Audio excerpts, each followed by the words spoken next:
Mother Teresa, a beloved saint, founder of the Missionaries of Charity, and Nobel Peace Prize winner, was born Agnes Ganja Boiagiu in northern Macedonia in 1910. The youngest child in an Albanian family, she grew up faithfully Catholic and first felt the call to serve God at age 12. In 1928, after she turned 18, young Agnes left home to study with the Sisters of Loretta in Ireland, not knowing that this would be the last time she ever saw her family. After learning English in Ireland, she joined the Sisters of Loretta missionaries in Darjeeling, India, as a novitiate.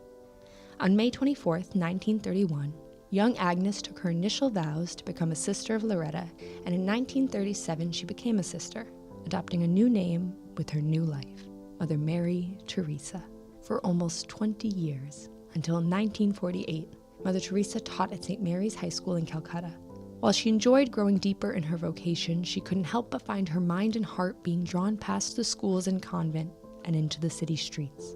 Calcutta, an already poor and overcrowded city, was still reeling from the Bengal famine of 1943, and Mother Teresa felt drawn to leave the comforts of the convent and not only go and serve the poor, but live amongst them too.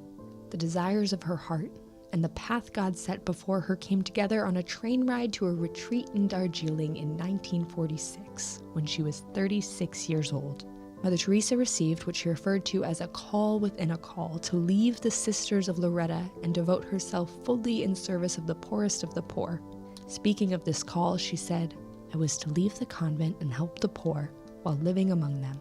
It was an order. To fail would have been to break the faith." 2 years later, she received the blessing of her superiors to leave her teaching position and to create the Missionaries of Charity, an order of sisters that not only worked in the slums, but lived in them too. She never hesitated in speaking the truth of her heart, saying, "Our poor people are great people, a very lovable people. They don't need our pity and sympathy. They need our understanding, love, and they need our respect.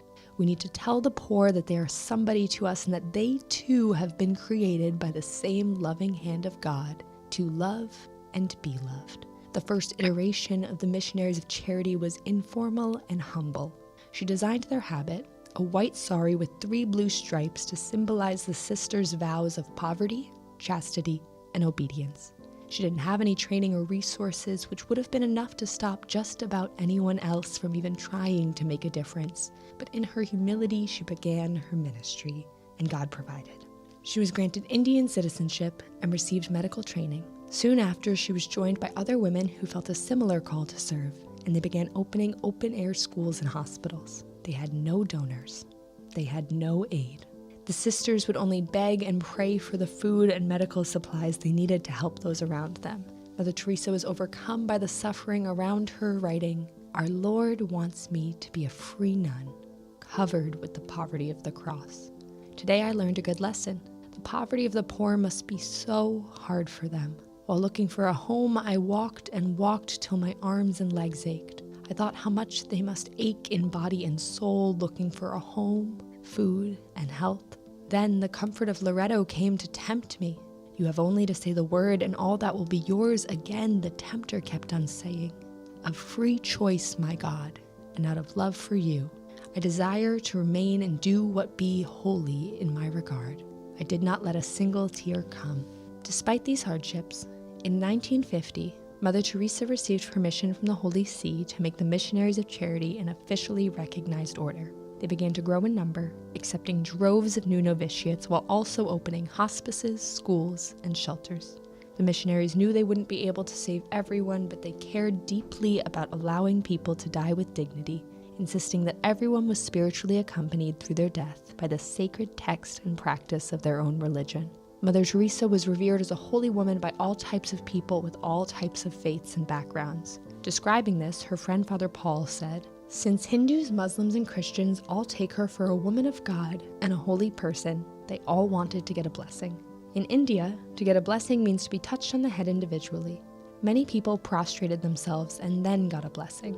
She gave each one a miraculous medal, whether they were Christian or Hindu or Muslim. Everyone was so happy they got a miraculous medal from her." In 1952, the Missionaries of Charity opened a home for people with leprosy, a highly contagious skin and nerve disease. The home, Shantinagar, not only housed and served those suffering from leprosy, but also acknowledged their dignity by giving them the means to work. Over the years, Shantinagar became, in many ways, a self-sufficient colony, as its residents raised animals, grew bountiful gardens, and even became responsible for the dyeing and weaving of the Missionaries of Charity's saris. As her popularity spread, Mother Teresa never missed an opportunity to use her platform to spread truth, no matter how unpopular that truth might be. In 1979, she received a Nobel Peace Prize. In her acceptance speech, she spoke of Christ, saying, "And to make sure that we understand what he means, he said that at the hour of death, we are going to be judged on what we have been to the poor, to the hungry,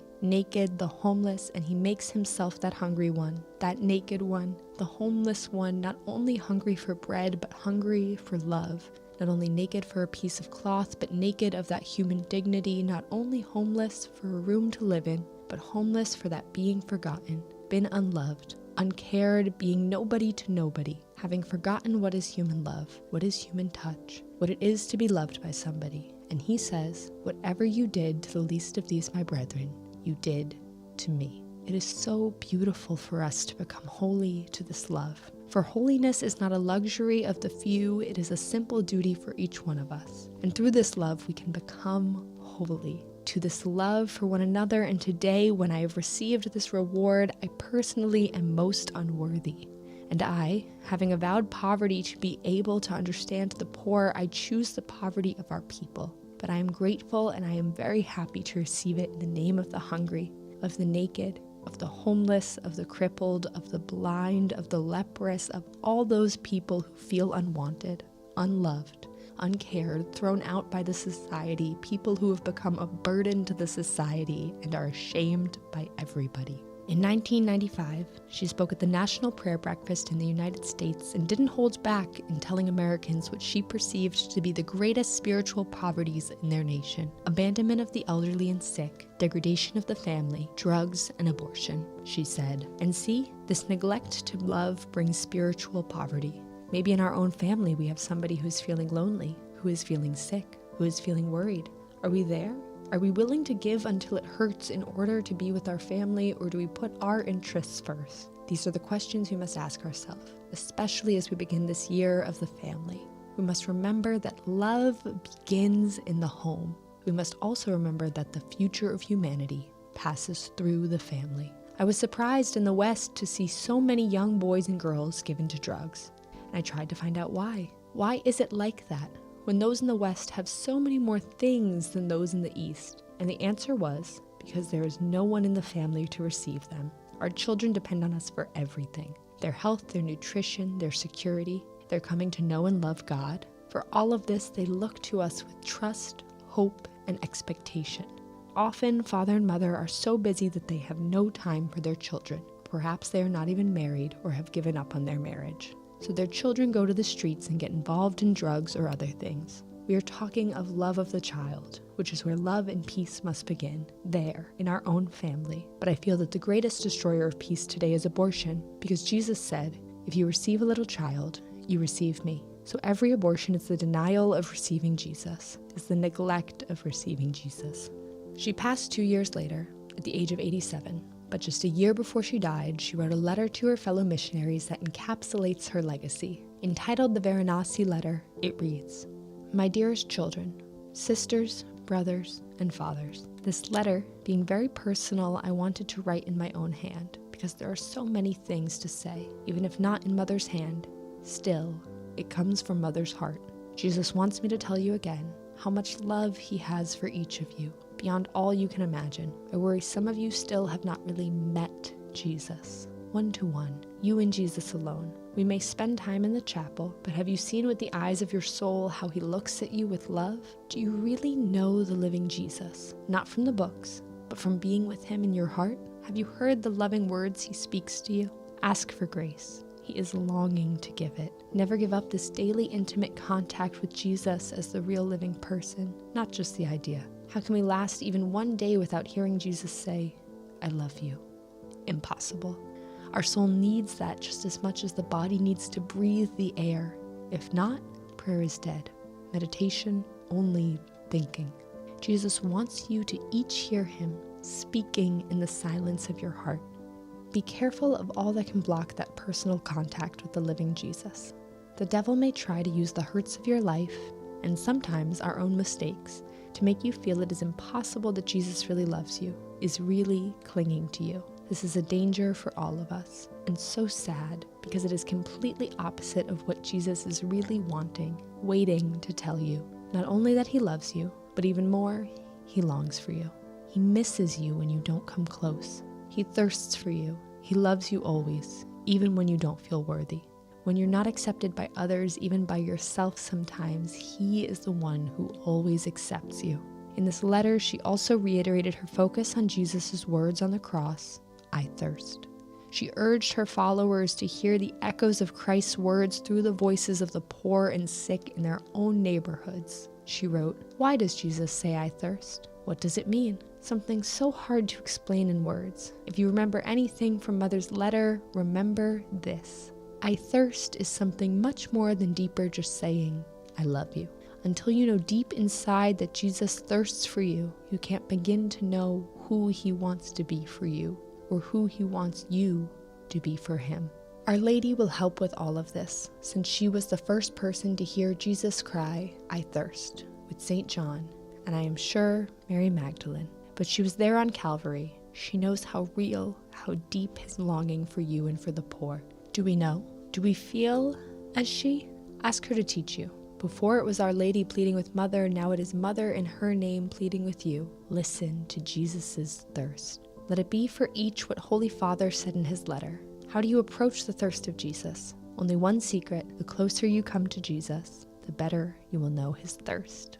10 years after her death, a collection of Mother Teresa's personal writings were published for the first time, and the contents made headlines around the world. Her letters revealed that she had experienced a period of spiritual desolation that no one, with the exception of her confessor, had known about. Privately, she wrote, "There is so much deep contradiction in my soul, such deep longing for God, so deep that it is painful, a suffering continual, and yet not wanted by God, repulsed, empty, no faith, no love, no zeal. Souls hold no attraction. Heaven means nothing. To me, it looks like an empty place. The thought of it means nothing to me, and yet this torturing longing for God. Pray for me, please, that I keep smiling at him in spite of everything. For I am only his, so he has every right over me. I am perfectly happy to be nobody, even to God." While the publishing of her private doubts drew criticism from cynics, the faithful found hope in her words, interpreting them as a sign of solidarity. The revelation of Mother Teresa's dark night of the soul was perhaps her final humble gift to her devotees, as a proof once and for all that faith is not a feeling and that we can do incredible things for God and our neighbor despite our doubts. Even in the wake of all this controversy, the case for Mother Teresa's sainthood was brought to the Vatican almost immediately. She was beatified on October 19, 2003, and canonized on September 4, 2016. Today, the Missionaries of Charity are active in 133 countries with over 5,000 sisters across the world. They continue to carry on Mother Teresa's legacy by serving the poor, lonely, and sick without fear or pride.